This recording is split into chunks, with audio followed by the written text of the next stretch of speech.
Assalamualaikum dan salam Sarawakku sayang. Bersama saya Hafizah Munirah Mahrab. Tumpuan berita. Kerjasama Singapura Sarawak dalam penyaluran tenaga boleh diperbaharui dan perdagangan karbon merupakan dua perkara yang telah dibawa untuk perbincangan antara Perdana Menteri Datuk Seri Anwar Ibrahim dengan rakan sejawatan dari Singapura pada Isnin. Premier Sarawak Datuk Patinggi Tan Sri Dr. Abang Abdul Rahman Zohari Tun Datuk Abang Openg berkata demikian dalam sidang media sebelum berangkat pulang ke Sarawak pada lewat petang Isnin. Perdana Menteri Datuk Seri Anwar tiba di Singapura pada pagi Isnin untuk lawatan rasmi pertama sehari beliau ke Republik tersebut sejak dilantik sebagai Perdana Menteri ke-10. Premier Sarawak merupakan antara ahli rombongan Datuk Seri Anwar dalam perjumpaan antara Perdana Menteri Malaysia dengan Perdana Menteri Lee Hsien Loong.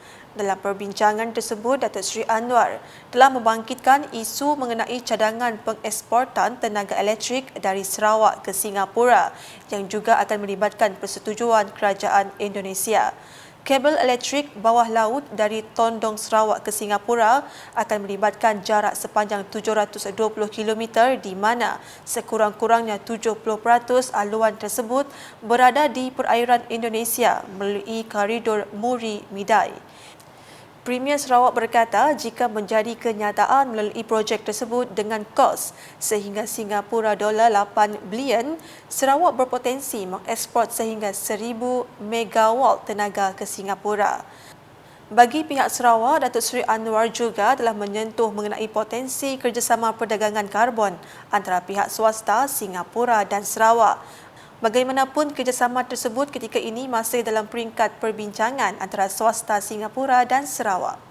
Turut hadir dalam sidang media itu ialah Menteri Utiliti dan Telekomunikasi Sarawak Datuk Julaihi Narawi, Setiausaha Kerajaan Sarawak Datuk Amar Muhammad Abu Bakar Marzuki, Timbalan Setiausaha Kerajaan Sarawak Perancangan Ekonomi dan Pembangunan Datuk Dr. Muhammad Abdullah Zaidil dan pegawai-pegawai kerajaan lain. Dalam program berasingan, Premier Sarawak memberitahu Kerajaan Sarawak mahu Pelabuhan Bintulu berada di bawah bidang kuasanya. Jelas beliau, ini akan membolehkan Kerajaan Sarawak mempunyai pelan induk untuk pembangunan semua pelabuhan di negeri ini. This would enable the state government to have a master plan for the development of all ports in Sarawak and to ensure each port plays its own special role. Special role we call now as cluster in the promotion of trade and businesses and to enhance shipping connectivity with other major global transportation and logistics hubs. Beliau berkata demikian semasa berucap dalam Majlis Ulang Tahun ke-10 Pelabuhan Perindustrian Semelaju SIPSB di Bintulu pada Isnin. Datuk Patinggi Tan Sri Abang Zohari menambah, Kerajaan Sarawak juga mahu Pelabuhan Bintulu menjadi sebahagian daripada kluster pelabuhan negeri di bawah Lembaga Pelabuhan Pusat yang akan diperbadankan oleh Undang-Undang Negeri. Going forward, the state government would like to continue working with Petronas as major shareholders of the port to manage, operate the Bintulu port and undertake the development of this port for the advancement of both parties' strategic business interests, the attainment of sustainable development goals to better serve its hinterland and other stakeholders and ensure its continued growth and success. Dalam majlis tersebut, Premier Sarawak juga menyaksikan pemeteraian Memorandum Persefahaman MOU antara SIPSB dan Sarawak Digital Economy Corporation Berhad SDEC, OC Kumhos Sendirian Berhad serta Lembaga Kemajuan Bintulu. Untuk rekod, SIPSB telah mencatatkan hasil sebanyak RM164.6 juta dan pengeluaran kargo sebanyak 6.6 juta tan pada tahun 2022. Laporan seterusnya, Pelabuhan Perindustrian Semelaju telah meningkatkan kecekapan dan kadar produktiviti pengoperasiannya. Timbalan Premier Sarawak Datuk Amar Douglas Ugah Embas memberitahu kadar posting ganti untuk kapal kargo kini dipercepatkan kepada sekitar 4 hingga 6 hari berbanding 20 hari sebelum ini. That actually I'm giving them up to December 2022 to make sure that that issue, the increased improvement of productivity is to be achieved. And I'm glad they achieved it in October, which is 1 month earlier. But we didn't stop there. We are moving forward. Beliau berkata demikian dalam sidang media selepas lawatan kerja ke Pelabuhan Perindustrian Semenanjung di Bintulu pada Isnin. Datuk Amar Douglas Ugah yang juga Menteri Infrastruktur dan Pembangunan Pelabuhan Sarawak berkata, kadar posting ganti yang lebih cepat akan dapat menarik lebih ramai pelabur ke Sarawak. Dalam pada itu, Pelabuhan Perindustrian Semenanjung juga akan terus menambah baik perkhidmatannya menggunakan teknologi terkini dan berusaha menjadi pelabuhan bertaraf dunia. Terdahulu, beliau telah menyempurnakan Majlis Go Green Tree Planting dengan menanam pokok dan meninjau keadaan dermaga di kawasan pelabuhan tersebut. Paparan berikutnya, Timbalan Premier Sarawak Datuk Seri Profesor Dr. Sim Kuiyan serta isteri Datin En Ong meneruskan kunjungan Tahun Baru Cina 2023 yang memasuki hari ke-9 di kediaman Ahli Dewan Undangan Negeri Adun Meradung, Datuk Ding Kuang Hing pada Isnin.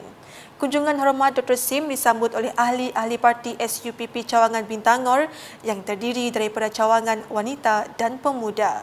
Ketika ditemui, beliau berkata lawatan itu bertujuan mengenali lebih rapat pemimpin parti SUPP di sekitar Bintangor sambil mengeratkan lagi hubungan silaturahim antara satu sama lain. Katanya sambutan kali ini masih lagi dirasai oleh semua lapisan masyarakat selepas lebih 2 tahun tidak diraikan kerana penularan COVID-19. Beliau bagaimanapun tetap mengingatkan orang ramai agar terus mematuhi arahan SOP kerana wabak berkenaan masih lagi berleluasa. Beralih ke perkembangan lain. Seramai 40,298 suri rumah di Sarawak telah berdaftar sebagai pencarum Skim Keselamatan Sosial Suri Rumah SKSSR merangkumi pencarum yang didaftarkan menerusi IKASE. Menteri Pembangunan Wanita, Kanak-kanak dan Kesejahteraan Komuniti Sarawak, Datuk Seri Fatimah Abdullah berkata, Sarawak merupakan negeri yang telah merekodkan pencarum tertinggi di Malaysia. Katanya program SKSSR ini telah dijalankan semenjak 1 Disember tahun lalu.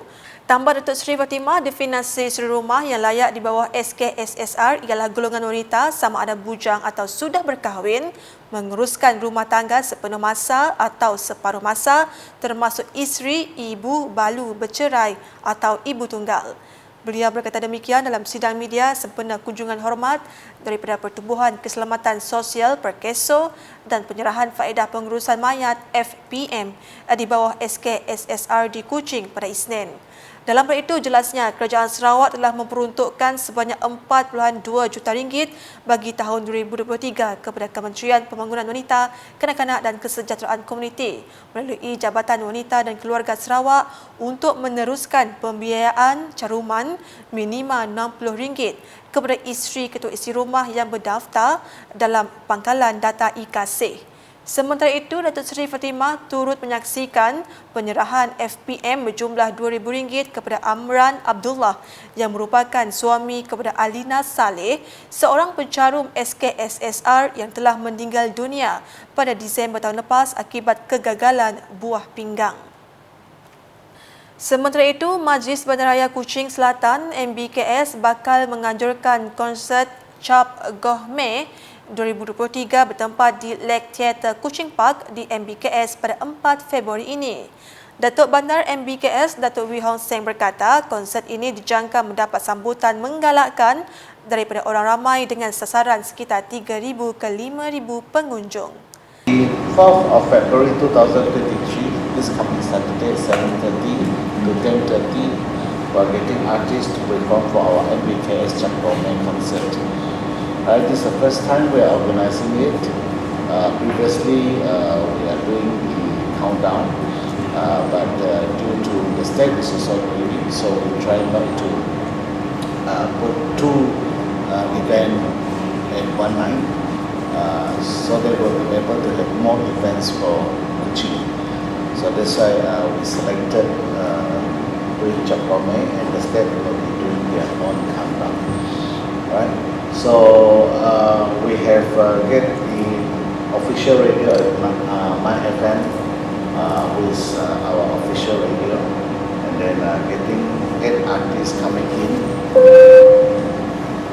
Beliau berkata demikian dalam sidang media konsert Cap Gome MBKS 2023 di Kuching pada Isnin. Beliau juga menaruh harapan agar program sedemikian dapat memberi makna dalam keadaan masyarakat bersama-sama menyambut Cap Gome dalam suasana yang harmoni dan aman. Selain persembahan musikal, persembahan kebudayaan Cina juga diadakan seperti perarakan tanglong, tarian naga dan singa, manakala pelbagai gerai makanan turut disediakan. Konsert ini dijadualkan bermula pada jam 7.30 malam di mana ia bakal mempersembahkan nyanyian daripada artis jemputan seperti Angeline, Vic, Hensio Ai, Ming Ren, Faye, Rom, Drew Tu, Joseph N dan diserikan lagi oleh penampilan khas My DJ Chris and Eddie dari My FM. Sekian edisi Tengah Hari bersama saya, Hafizah Munirah. Berita lebih lanjut boleh didapati di semua platform media Lukas, termasuk portal ukas.sarawak.gov.my dan Ukas channel di YouTube. #menyebar fakta. Salam Ukas.